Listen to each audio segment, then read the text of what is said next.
Hey there, this is Pat Ennis of Ennis Legacy Partners. Welcome to the Exit Readiness Podcast. I'm here with my co-host Walter Dial, CPA and tax partner at GRF, CPAs and Advisors in Bethesda, Maryland.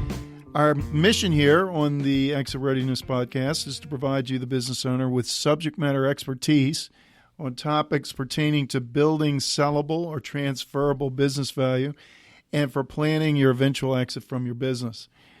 There are not many absolutes when it comes to owning a business, but one thing is absolutely certain. All business owners will stop being business owners at some point, 100%. And we want to help you exit successfully on your own terms and conditions with the information and resources that we provide here on this podcast. Our guest today is my business partner, Corby McGordon, and I want to take a minute here to highlight Corby's skills and experience, which are significant. Corby has decades of executive experience and expertise covering operations, program management, financial management. He was the VP of Ops for a telecommunications business back in the late 90s, early 2000s, where he was instrumental in guiding the company from startup to a publicly traded company. He was the executive administrator of a 4,000-member church where he developed processes, procedures, to help manage finances and ops through periods of rapid growth, economic changes, challenges, and radical organizational change. And as a graduate from the Naval Academy, he retired as a captain with the Naval Reserve, serving the last 11 years of his 22-year tenure as an executive or commanding officer. So Corb has held leadership roles in for-profit, nonprofit, as well as the military. He has a master's in engineering administration. He's a certified exit planning advisor. He's a certified cost estimator analyst. And so if you have large weapon systems that need to be priced out, Corb can do that for you. And he's never seen a spreadsheet that he didn't like. So, hey, Corb, thanks for joining us today. Pleasure to be here. John Brown, in his book, How to Run Your Business So You Can Leave It in Style, defines exit planning as the following. It's a process that results in the creation and execution of a strategy allowing business owners to exit their businesses on their own terms and conditions. It's an established process that creates a written roadmap or exit plan, often involving efforts of several professionals, facilitated and led by an exit planning advisor who ensures not only the plan creation, but its timely execution. Gentlemen, what would you say is a primary misconception about that process, about exit planning? Well, Pat, I think one of the first misconceptions that pops in my mind is that business owners look at exit planning, I think in general, as something that's far off in the future. It's like a self-contained compartment of their planning life. And what they don't realize is that properly done, exit planning should be impacting a lot of business decisions from the moment the business starts. So I think that's one misconception, that they don't need to worry about it, that it's somewhere off in the future. Yeah, that's exactly right, isn't it? We can hear things from owners like, it's not unusual to hear, if I don't focus on today, there may not be a tomorrow. I need to keep the lights on today in order for there to be tomorrow. I have too much to do today to focus on that day in the future and that will come. I don't know when it'll come, but I need to focus on building the business today. Corb, why are those responses or perspectives misguided, do you think? You build a foundation of a house long before you put the roof on, before you move in. Exit planning, when done rightly, has the end in view. Building the business today actually lays the foundation for those end goals that a business owner wants when they eventually do exit. Mm-hmm. Basically, if you don't have tomorrow in view, how can you be sure you're doing the right thing today? That you're doing the most important things today? Because what you do today really guides and determines where you're going to be tomorrow or that 5-10 years out when you're going to exit. Yep, exactly. And that's what we want to talk about today, a key element of not only building the right way today, but also for a successful exit transaction in the future is a plan for growth and building the right way today. So today's topic is a plan for growth and a successful exit. Corey, thanks for coming. Always great to see you and have enjoyed working with you over the years. You do a fantastic job. And, most of the work we've done together, and I think most of the work you do at Ennis Legacy Partners, is focused around helping clients plan financially for growth and building value. So the question to you is, we have exit planning on one hand, and we have the type of work you do, these financial growth plans on the other. How do they really fit together? Is one essential for the other? Oh, absolutely. Very simply put, an exit plan defines the future. And, you assess the present, you determine where you'd like to be sometime, and you make a plan to get there. Often when we think business planning or exit planning, we think, what number do I need when I finally exit? Well, doing the planning today actually maximizes your probability of attaining that goal. And when you talk, why does a business actually need to have a growth plan? Well, let's face it, a business can't tread water. If you keep treading water, eventually you're going to drown. So the markets change. The competition is not going to sit back and let you keep your market share. We play sports and we play games to win, and we think through strategies as to how to win. Business owners need to do the same thing. There's also something to be said just for simply the pursuit of excellence. Growth requires that constant thinking about, how do I do this better? How do I do it more efficiently? How do I do it more effectively? And that, in the Marcus Lemonis's vernacular, it's people, process, and products. All three of those, when you're thinking of growth, you're thinking of how do I do each of those things better? It keeps us sharp. And let's face it, buyers, when they're going to buy a business, they're buying the future.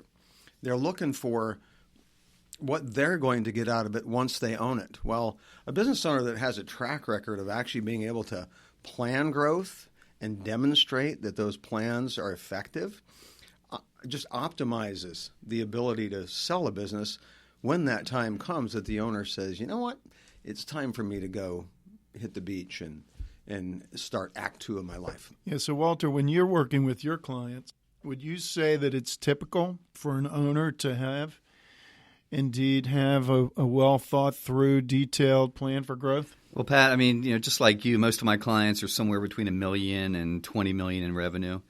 And certainly on that low end, they definitely do not, generally speaking, have a well thought through and detailed plan for growth. Almost certainly nothing written down. They might have something in their mind. Even when you get up to $20 million, it's really interesting how few clients have detailed and thought out plans for growth. They can usually give you a pretty good idea of what happened last year. So they can, sometimes give you the financial details in a historical basis. But very rarely do you see a company that really has a strategic plan in place, a financial growth plan in place, and they're really, really thinking strategically. Mm-hmm. Yeah, and Corby, recently you and I were talking about, we've been talking a lot about it recently because we've been having these interactions with clients about negotiating a sale transaction and the importance of having a growth plan to start the negotiations. Can you describe how it's important in that situation? Absolutely. As Walter just said, oftentimes business owners they'll look in the rearview mirror and see how they perform. They'll look at this month's financials even and possibly mine the depths of it for what maybe went right or wrong, what's different. But let's face it, when you come down to the negotiation table, because even though a business valuation may say company is worth X, well, that's a hypothetical. The reality is there's a market and there's a buyer. And if I start my negotiations based upon my current year's EBITDA, well, that is probably less than if I start my negotiation with a 5-year projection that says I'm going to grow by 10% a year over the next 5 years. And by the way, for the last 5 years, I've projected that, I've executed it, I've done it. It just ups the probability of getting a higher number. And let's face it, you're starting the negotiation with a very credible, reasonable, higher number than you would without the projection. Yeah. So what do you think, for the listeners, what would you describe as the benefits then? If we were going to bulletize the benefits of having a growth plan, what would they be? I don't know how you can run a business without one when you get right down to it. Because let's face it, business is challenging, and when owners have this desire to grow even, but it's fuzzy and ill-defined, it tends to make decisions harder.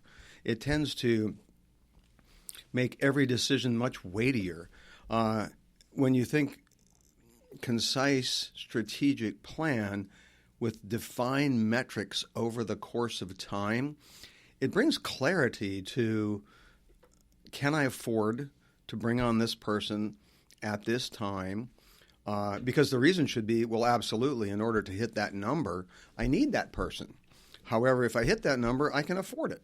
Without that simple clarity, it makes decision-making vague, fuzzy, and that trickles down to the rest of the organization.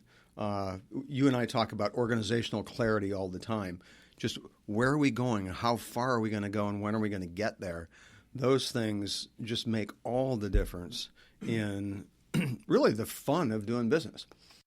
Yeah, I think it's interesting. I kind of mentioned it, and Corby kind of reinforced the whole idea that exit planning is not just something that takes place in the future. And if you go back to Corby's analogy where he's talking about a trip and a destination, you wouldn't.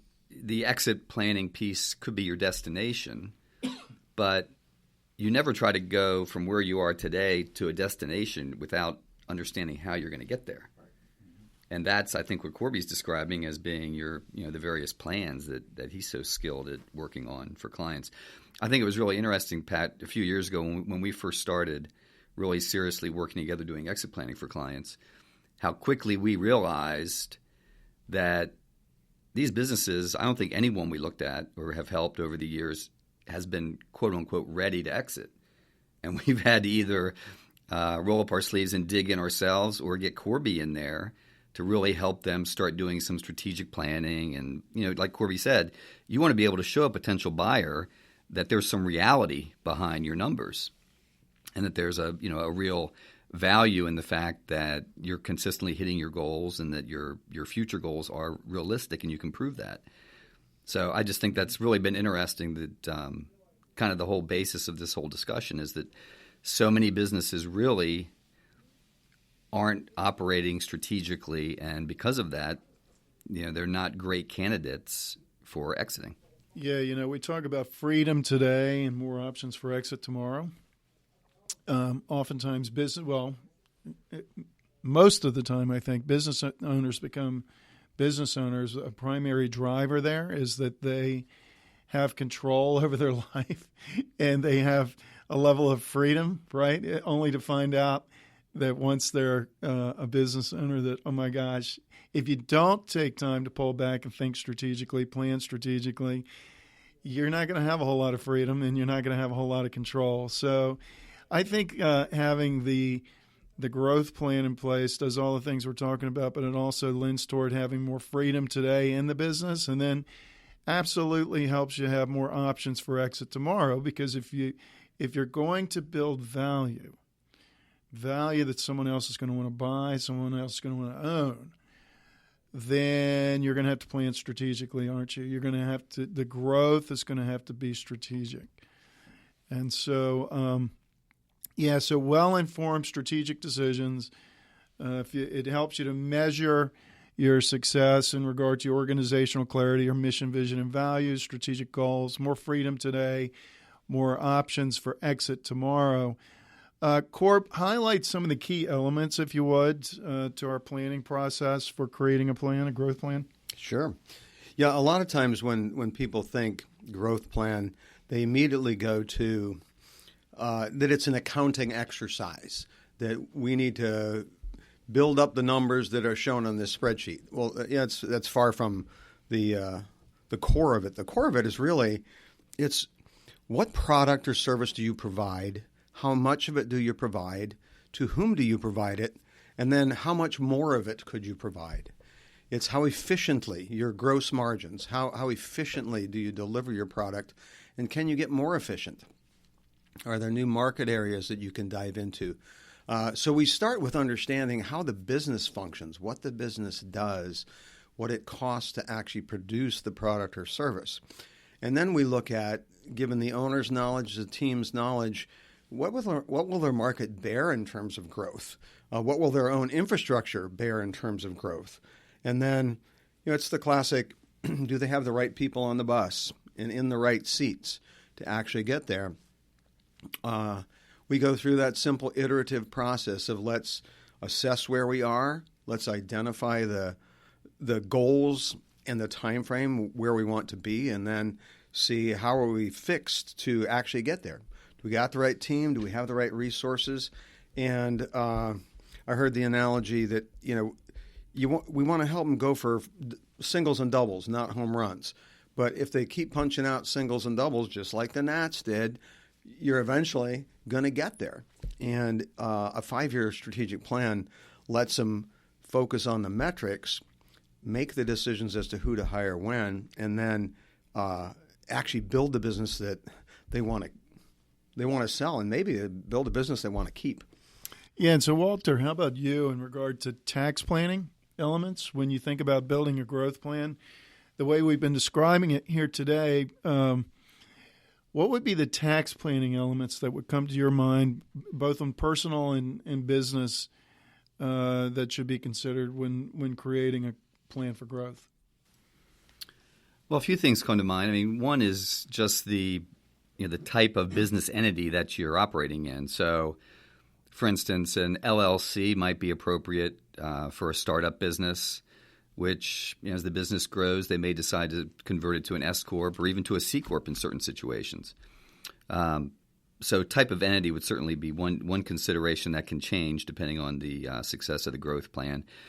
The other thing the business owner needs to consider regarding taxes is, are they going to fund their growth by leaving earnings in the company, which basically means they're going to be paying taxes, but they'll leave the earnings in the company, so that's going to have an impact on their cash flow.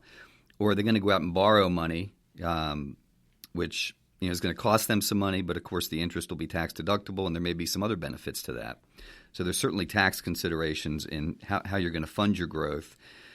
And then a third area I think of when tax planning in this scenario would be, how do you reward your key employees? Is it going to be through bonus plans, some type of phantom equity plan, or maybe giving them real equity? And there's lots of tax considerations when it comes to doing those types of things, because there's lots of different ways to do it, and they all have different tax ramifications, both for the business and for the employee. So those are the three main areas I would think of.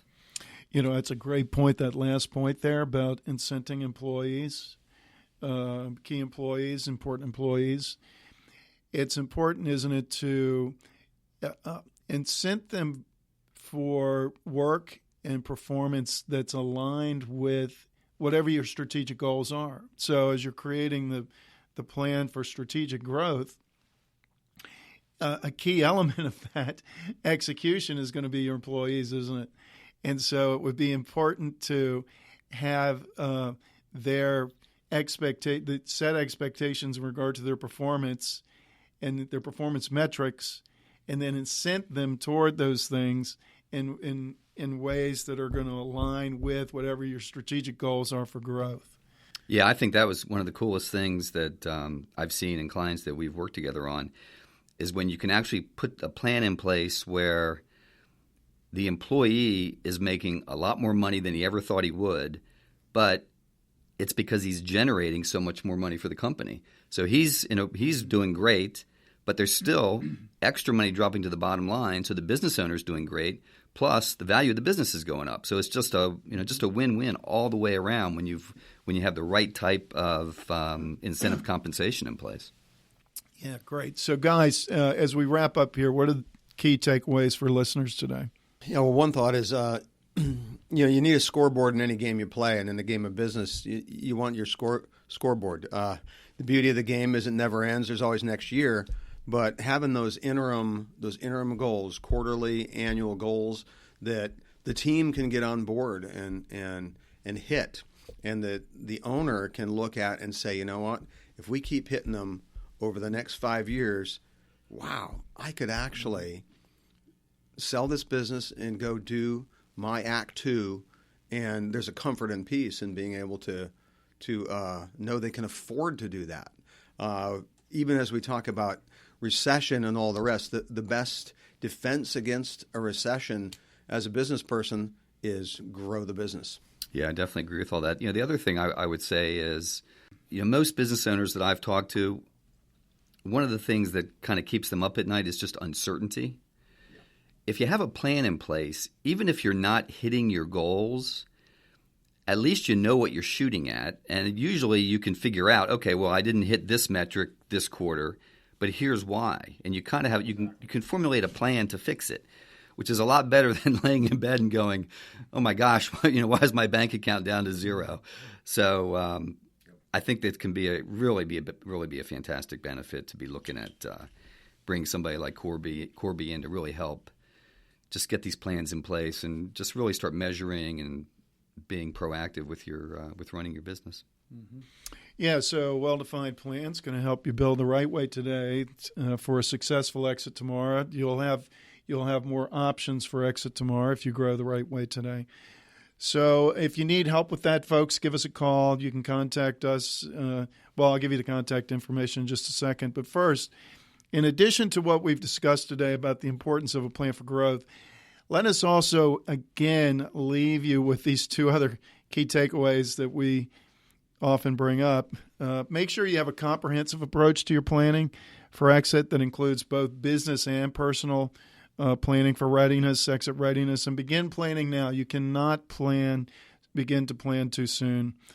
And you can begin now by contacting Walter here at GRF, 301-951-9090, or Corby and myself at 301-859-0860. Both Walter and his firm and Corby and us, we both offer initial free, no obligation introductory conversations or meetings. And if you'd rather begin with online resources, you can do that too with the Exit Readiness Academy online course and seminars at ExitReadiness.com.